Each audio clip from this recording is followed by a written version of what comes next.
नमस्कार साथियों, ध्येय आईएएस आलमबाग के यूट्यूब चैनल पे आपका स्वागत है। यूपीएससी का फाइनल रिजल्ट आ चुका है। जिन स्टूडेंट्स का फाइनल सिलेक्शन हुआ है उनको ढेर सारी शुभकामनाएं।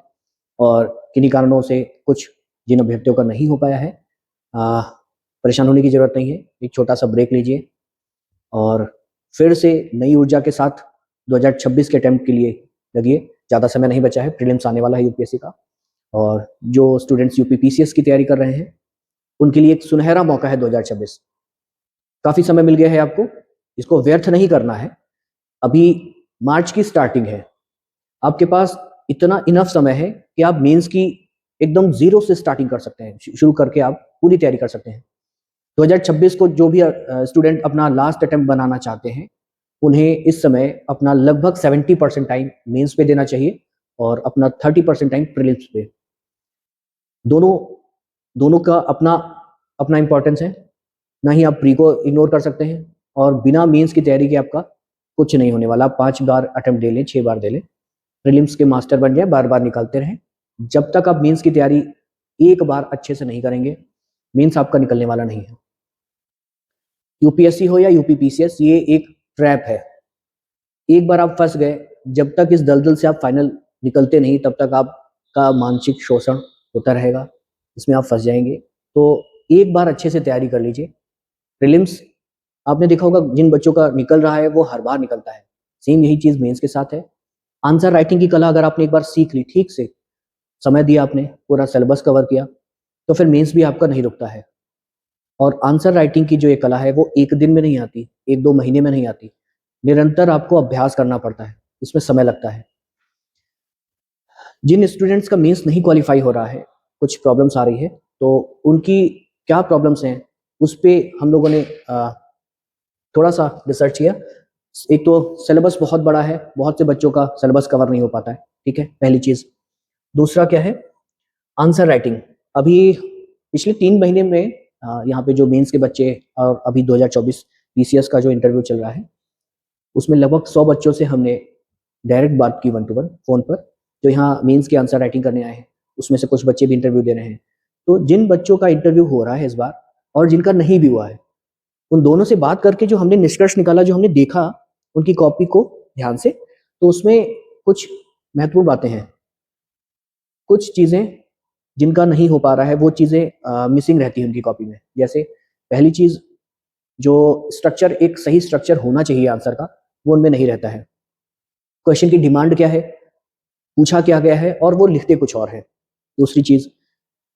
तीसरा, आ, जो आंसर्स में आपको कीवर्ड्स दिए रहते हैं, आंसर को 2 पार्ट में लिखना है, वो किसी एक पार्ट पे ही पूरा फोकस रहता है।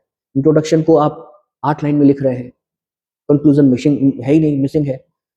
8 मार्कर्स जो क्वेश्चन होते हैं, वर्ड लिमिट उनकी होनी चाहिए, 125 होती है। बहुत से बच्चे 90 वर्ड्स, 100 वर्ड्स में ही उसको समाप्त कर देते हैं और देखने में भी ऐसा नहीं लगता है कि आंसर अधूरा है या कुछ कोई एंगल उन्होंने टच नहीं किया। लेकिन भाई कुछ, अभी एक स्टूडेंट से लास्ट वीक मैंने उसकी कॉपी देखी, रिव्यू की, काफी देर मैंने उससे बात की। 4 अटेम्प्ट यूपीएससी के दिए हैं, 2 बार इंटरव्यू भी दिया है। जो शॉर्ट क्वेश्चंस हैं, ये पीसीएस का पहला अटेम्प्ट था उसका, तो जो शॉर्ट क्वेश्चंस हैं उसमें उसने लगभग 165 शब्द लिखे हुए थे।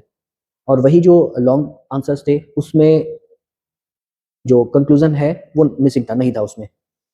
तो अब ये सब चीजें आप जब आप खुद आंसर लिखते हैं और खुद से देख के खुश हो जाते हैं, तो ये आप और अपने साथ अन्याय कर रहे हैं। 2 4 5 अटेम्प्ट, ये आपका 5 ईयर प्लानिंग की तैयारी है और कुछ नहीं। अगर सच में आपको सीरियस है, निकालना है मेंस, खुद पे काम करना है, ये चीजें सीखनी है, तो आपको कहीं ना कहीं आपको आंसर राइटिंग कुछ ना कुछ ज्वाइन करना पड़ेगा, किसी शेड्यूल से खुद को बांधना पड़ेगा। नहीं तो ये जो समय है, कैलेंडर आए हुए काफी समय हो गया है, लगभग 1 1.5 महीना। ये जो समय पीछे गया है आपका, जिन लोगों का आरओ का मेंस हो चुका है, कुछ लोगों का पीसीएस का मेंस लगा हुआ है, बाकी लोग अभी प्रीलिम्स नजदीक नहीं है, तो समय व्यर्थ जा रहा है। इससे अच्छा है आप किसी इनिशिएटिव से जुड़ जाइए, कुछ ना कुछ आंसर्स लिखते रहिए। तो पहली प्रॉब्लम मैंने आपको बताई ना, सिलेबस बहुत बड़ा है, कवर नहीं हो पा रहा। दूसरा, आंसर राइटिंग की जो बेसिक स्किल्स होती है वो नहीं। अब एक और चीज है, बहुत से स्टूडेंट्स ना उनका पूरा क्वेश्चन कंप्लीट ही नहीं हो पाता है पेपर। अब यहाँ जो टेस्ट सीरीज दे रहे हैं, और उससे बहुत ज्यादा सुधार नहीं हो जाएगा। यहाँ अगर 13 14 क्वेश्चन आप कर पा रहे हैं तो आयोग में जाएंगे, भले ही आपके हो सकता है 20 क्वेश्चन पूरे हो जाए, लेकिन जो हर एक आंसर्स में जो क्वालिटी होनी चाहिए वो कंप्रोमाइज हो जाएगी। लास्ट आते आते आखिरी के जो लॉन्ग क्वेश्चंस होते हैं वो आप 1 पेज में किसी तरह से निपटा देंगे। तो ये टाइम मैनेजमेंट की जो स्किल है वो आपको धीरे-धीरे आएगी जब आप आंसर्स लिखेंगे। आंसर्स के जो स्ट्रक्चर्स हैं आपके वो ठीक नहीं होते। तो हमें क्या करना पड़ेगा कि जो हमारे आंसर्स हैं वो ठीक हो जाएँ। एक तो पहली चीज़ आपको आंसर्स लिखने पड़ेंगे डेली, स्पीड मेंटेन करनी पड़ेगी। आंसर्स जो है उसकी जो स्ट्रक्चर है उस पे आपको ध्यान देना पड़ेगा। ये सब चीज़ें जो प्रॉब्लम है उन पर काम करने के लिए डेली आपको एक फिक्स शेड्यूल में बाँधने के लिए हमने एक प्रोग्राम लॉन्च किया है जो 9 मार्च से स्टार्ट होगा। इसका नाम अमोघ है। ये जो प्रोग्राम है इसमें हम 2 चीज़ें हैं। पहला, जो जिनके पास थोड़ा-सा भी समय है, वर्किंग है, जॉब में है, अगर आपके पास 2 आंसर्स डेली लिखने का समय है, तो आप यहाँ से ऑफलाइन सेंटर पर आलमबाग की जो ब्रांच है वहाँ पर आके लिख सकते हैं। नहीं आने का समय है, आप दूर हैं, ऑनलाइन लिख सकते हैं। आप हमें आंसर्स अपने 2 डेली लिखकर टेलीग्राम पे भेज सकते हैं। वो आपको 48 हमारा प्रयास रहेगा, 48 आवर्स के अंदर आपको वो आंसर्स चेक होके मिल जाएँगे। और यदि आपके पास डेली लिखने का समय नहीं है, तो आप वीकली जो प्रोग्राम है उससे जुड़ सकते हैं। संडे को आप आकर यहाँ ऑफलाइन सेंटर पे 10 क्वेश्चंस लिख सकते हैं। नहीं आ सकते तो ऑनलाइन आप संडे को आप 10 क्वेश्चंस लिख के उसके आंसर हमें सेंड कर सकते हैं टेलीग्राम के माध्यम से। तो इसमें हम लोग डेली आपको 2 क्वेश्चंस देंगे प्रैक्टिस करने के लिए और इसके जो क्वेश्चंस होंगे मेन सेंट्रिक यानी कि आपका जो सिलेबस है और जो पीवाईक्यू है, वो जो क्वेश्चंस होंगे वो जो टॉपिक्स हैं पीवाईक्यू के और जो सिलेबस है कीवर्ड्स हैं उनके इर्द-गिर्द ही होंगे और बहुत अलग ऊट-पटांग प्रश्न नहीं पूछे जाएंगे, टू द पॉइंट। और जो कॉपी होगी आपको पहले ही बताई कि 40 हम प्रयास करेंगे कि 48 घंटे से पहले ही आपको कॉपी चेक होके मिल जाए। और साथ ही टॉपर्स की जो कॉपियाँ हैं, आप अपनी कमियों पर काम करिए, कमियों को सुधार करिए। साथ ही जो बच्चे अच्छे आंसर्स लिख रहे हैं, जो टॉपर्स हैं, उनकी कॉपियों से भी आप सीख सकते हैं, इससे आपका समय बचेगा। इसके बाद हम आपको मॉडल आंसर प्रोवाइड करेंगे हिंदी और इंग्लिश में और आप जो भी प्रोग्रेस अगर आप 1 महीने पूरा आंसर राइटिंग ठीक से करते हैं और लगातार आप थोड़ा-थोड़ा इम्प्रूव भी करते हैं, तो आप देखिएगा कि आपके 6 महीने में जीएस के 6 पेपर्स तैयार हो जाएँगे और जो स्थिति आज आपकी है, उससे कहीं गुना बेहतर स्थिति में आप होंगे। और उसके साथ ही हम आपको एथिक्स का जो सिलेबस हमने डिज़ाइन किया है, टोटल 54 टॉपिक्स इसमें आपके ये 9 मार्च से स्टार्ट है ये एथिक्स जो पहला टेस्ट होगा, इसमें पहला टॉपिक है वैल्यू, दूसरा जो टॉपिक है वो है एथिक्स एंड मोरालिटी, ठीक है?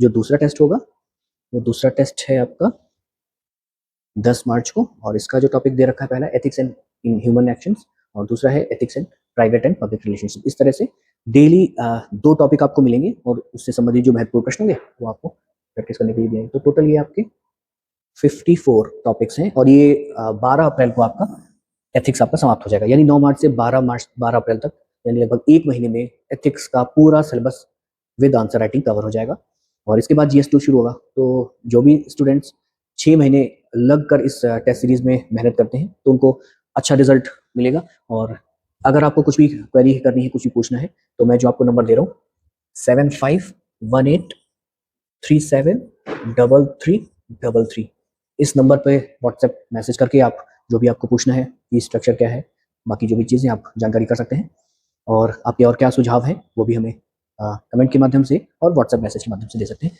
बस 2 बातें आपको फिर से मैं याद दिला दूँ। पहली चीज़, जो भी स्टूडेंट इसमें डे 1 से लास्ट तक बिना ब्रेक के आंसर्स लिखेंगे, उन्हें हम मंथ के एंड में कुछ ना कुछ रिवॉर्ड देंगे, पुरस्कृत करेंगे।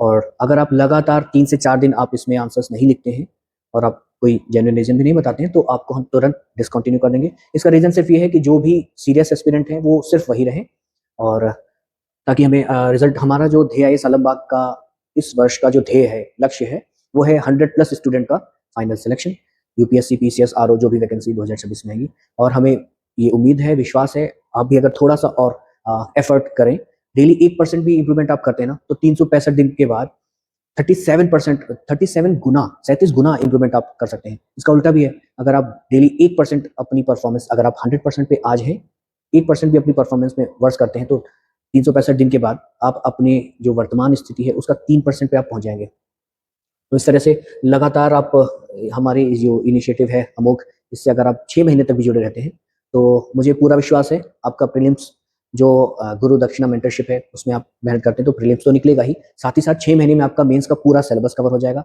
विद आंसर राइटिंग और आप काफ़ी अच्छी स्थिति में रहेंगे इस बार 26 का मेंस लिखते समय। तो ठीक है, आपको और जो भी सुझाव हो हमें आप कमेंट के माध्यम से, व्हाट्सएप के माध्यम से भेज सकते हैं। तब तक के लिए शुभ रात्रि। धन्यवाद।